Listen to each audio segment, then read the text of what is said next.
Shavua Tov, everyone. Welcome to video number 43 in our WhatsApp story group. I compiled and adapted and supplemented this story from an anonymous translation of an article in a Hebrew Jewish newspaper. I sent it to my email list 13 years ago, and I call it Ultimate Justice. It's the perfect story for Shabbat ZACHOR, the Shabbos of Remembering. I can't vouch for all of the details, but the main storyline is clear and accurate. There was a Jewish man, an Orthodox Jewish man in New Jersey, who was involved in a terrible auto accident where he was the driver and someone, the driver, a passenger in the other car died, an older non-Jewish man. And he felt terrible. The case went to court. He was accused of manslaughter, but judge and jury found him not guilty without any question. Without any question, he wasn't responsible. Nevertheless, he couldn't rid himself of the feelings of good that he was responsible for the death of another human being, and it was difficult for him to sleep at night. And this went on for quite a while. And finally, in desperation, he decided he would write a letter to Rabbi Chaim Kanievsky. Rabbi Chaim Kanievsky of Bnei Brak is today the leader of the Lithuanian Jewish worldwide community. And he's one of the most important Torah scholars of the generation.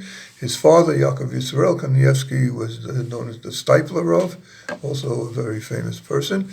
His father-in-law was Rabbi Yosef Sholem Eliashiv, who was one of the leading, if not the leading, authorities of Jewish law in Jerusalem. And his uncle was Avram Yishaya Karlitz, the very famous Chazon Ish. Rabbi Kanievsky sees thousands of people over the course of the year who come to him for advice on all kinds of subjects, Torah-oriented advice. So the man wrote a letter to Rabbi Kanievsky and explaining what had happened and asking for a tikkun, that is a way a path of behavior to rectify the blemish on the soul from having killed another person. Eventually he got an answer, a letter back from Rabbi Kanievsky, and the answer consisted of one word. What was the word? Amalek. Amalek is a biblical name. Amalek was the grandson of Esav, and he was the culmination of the hatred of Esav for Yaakov, undistilled by any good side that Esav had from his upbringing, and he made it his business down through the centuries to kill Jews at every opportunity. In other words, actually, we understand that he hated God himself, and he manifested this through killing God's people.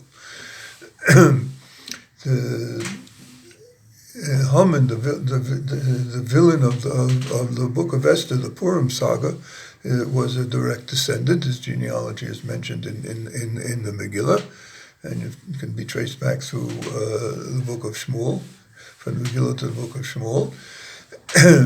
And most likely Hitler was also a descendant. That is, the Nazis killed Jews for no good reason, for no clear benefit for themselves, and at times, certainly towards the end of the war, it was towards their detriment.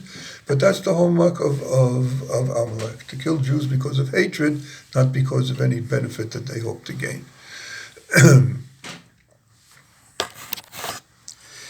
In truth, the Jew was disturbed by Rabbi Kanievsky's answer. Here he was asking for spiritual advice, and what did he receive?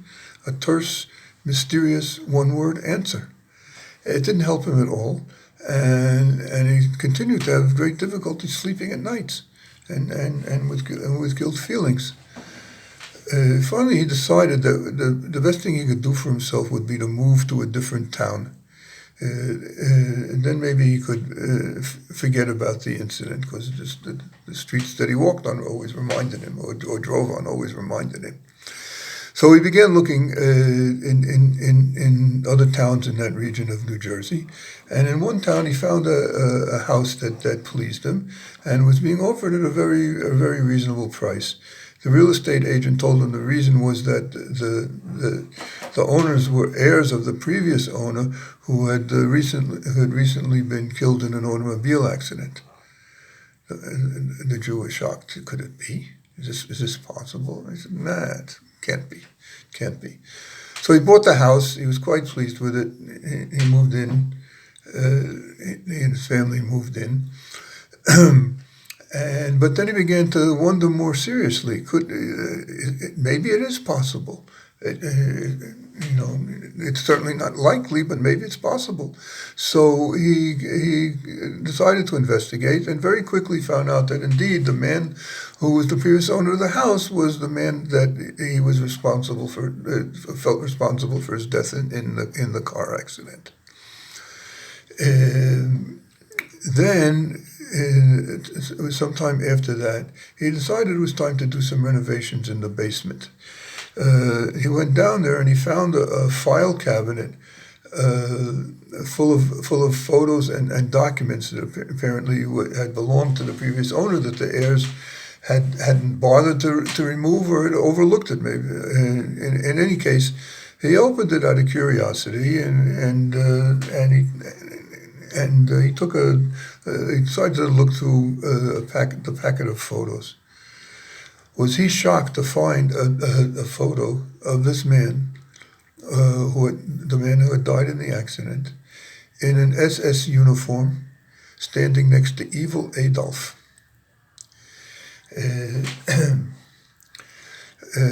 Not only that, when he decided as a result to look through the documents, so in some of them he found clear proof that this man had indeed been an SS officer during the Holocaust years, and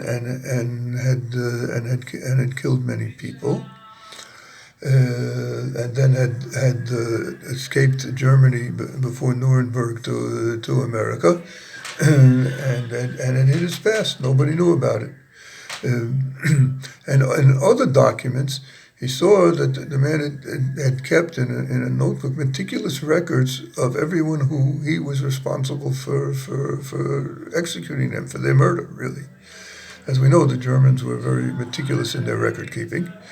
And in this list of names, the Jew, the new owner, found his father's name and his mother's name.